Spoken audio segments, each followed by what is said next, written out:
55 वर्ष झाली कीर्तन करतो मी। बरोबर 17,000 गावाच्या वर गेलो मी। हा कशाचा परिणाम आहे? आपण घरात जे पेरलं ना, वावरात जे पेरलं ते उगवते।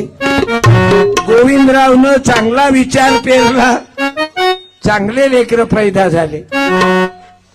गोविंदरावनं जर चांगला विचार पेरला नसता तर लेकर जेलमध्ये असते। आता पोरं तिघही भाऊ कीर्तनात आहेत। हा कशाचा परिणाम आहे? सतसंगाचा परिणाम आहे। जिंदा रहने के लिए तेरी कसम, एक मुला